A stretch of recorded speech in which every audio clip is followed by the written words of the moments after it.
Welcome to the T-Pac Arcade. Today's game is Super Bomberman 4 for the Super Famicom. In this 1996 elimination action game from Hudson Soft, Bomberman has to fight his way through a time warp to defeat the 4 Bomber Kings, Great Bomber, and the evil brain of Bagular. Which sounds like a lot of complexity for a game where you literally walk around blowing stuff up, but that's beside the point.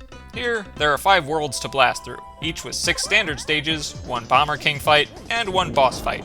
Except World 5, which is basically several phases of one huge boss rush. In the standard stages, you have to defeat all enemies on screen, which opens a portal to the next level.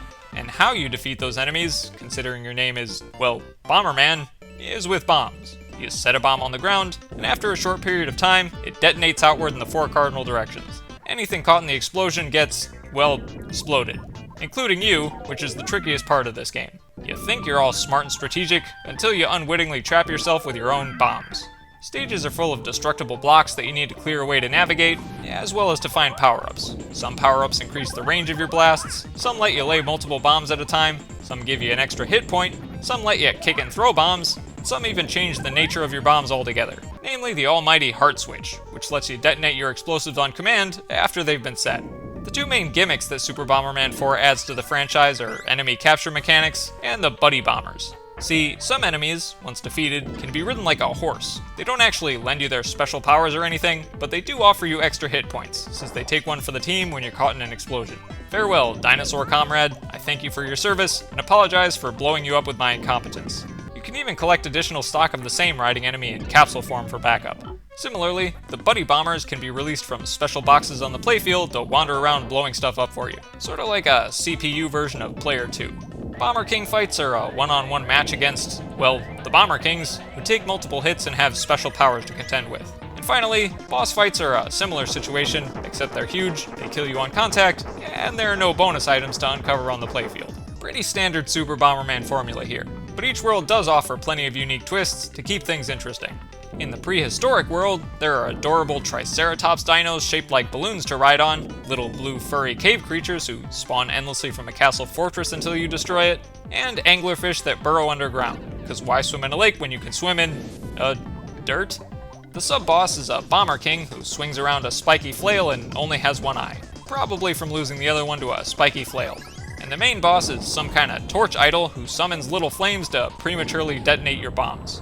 In the feudal Japan world, there are fun rail carts to ride in, crashing through everything on the track, blue ninja that hop over your blasts until you defeat them in a certain order, green ninja who attack you with throwing stars, cute little potted plant dudes who take revenge with a dive-bombing explosion at some random point in the playfield after they're hit, fun hopping clockwork dolls and rideable octopi, froggy ghosts who turn into indestructible squiggly lines whenever they feel like it, and hidden warp tiles that transport you between different locations on the screen. This Bomber King sub-boss rushes you with a jetpack, but can easily be blocked by a bomb and end up trapping himself. And the main boss is a warrior mech full of gears and bomb cannons for arms. He's also missing an eye like that other bomber from World 1. Maybe these guys need to stay away from their own weapons before they go completely blind.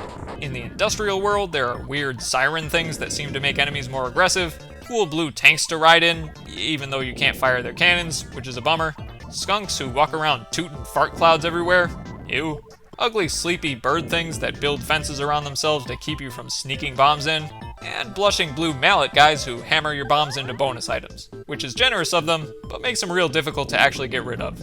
The sub-boss is a bomber queen with the puniest little cannon weapon you ever did see, but she makes up for it by being a pain to trap with your bombs for whatever reason. And here, the main boss is a gas mask army dude who shuttles around on his jetpack, launching flares and flammable cloud puffs at you, sort of like those skunk toots. In the future world, which seems like a cross between the forest and a circus, for some reason, there are spooky teleporting ghosts, peg tiles that let you pass through on blue, bump you across on yellow, and block you on red, cheeky blue hairballs that get set on fire and run around all frantic and googly-eyed, creepy pink psychic chicken nuggets who use some kind of telekinesis on your bombs, and funky bouncy clown heads to ride on, because why not? The sub-boss is a Bomber King with a flamethrower that covers the entire length of the playfield to fry you real crispy like those pink nuggets, and the main boss is a windmill bug whose breath blasts slow you down. This is the most frustrating enemy in the whole game, and to make matters worse, it transforms into a creepy crawly scorpion to chase you down. Ew, no thank you. The final world starts with one-on-one battles against the 4 Bomber Kings, followed by the Great Bomber, a cool-looking supervillain guy who isn't all that difficult to beat, but annoying because he can activate brief periods of invulnerability to your blasts. And next is a boss rush revisiting the big guys, and ultimately the battle against the evil brain of Bagular. It enters as a big-eyed, spinny-top UFO that spits out electric balls labeled B for ball, or maybe for bomb, or maybe even for Bagular, if evil overlords are keen on labeling their own stuff. And eventually, the brain flies loose and can only be damaged when it stalls to send out fire charges. Aside from the main story mode, Super Bomberman 4 has 3 different battle modes. First, there's the standard mode where you can play matches on a variety of stages with different gimmicks, like one with sunken edges to the playfield where you can fall off, one where the floor is covered in slippery tiles and sticky tiles to affect your movement, and one with special items that transform you into different Bomber Buddy characters for an extra hit point. After the battles, you can collect a bonus item at the end of a fancy Mode 7 kart racing stretch. Superfluous? Maybe, but still cool.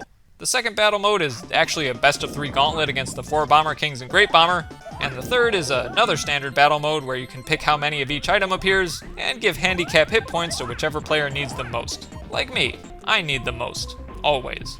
Visually, I wouldn't say Super Bomberman 4 is a highlight of the series. The stages can be a bit muted and muddy, and a lot of the cute enemies of previous games are replaced with, essentially, big creepy nugget monsters. Of course, by regular standards, the graphics here are still great, it's just that the Super Bomberman franchise sets such a high aesthetic baseline for itself to live up to. The sound design does live up to that standard though. Fun elevator music chiptunes, wonderfully arcadey voice samples, and bouncy bonus chimes. What more could you want? My favorite part of this game would have to be the huge variety of rideable enemies. It was always cool to blow up a new foe just to discover it can be commandeered. Why settle for horses when you can gallop into battle on clown heads and balloon dinosaurs? But if I could change one thing here, I'd rebalance the difficulty curve. The standard levels are the easiest of the whole series thus far, but the scorpion fight and the boss rush at the end are way too demanding, even with the generous built-in password system. I needed to cheat with save states to get through, if only to keep my bomb power-ups for every battle.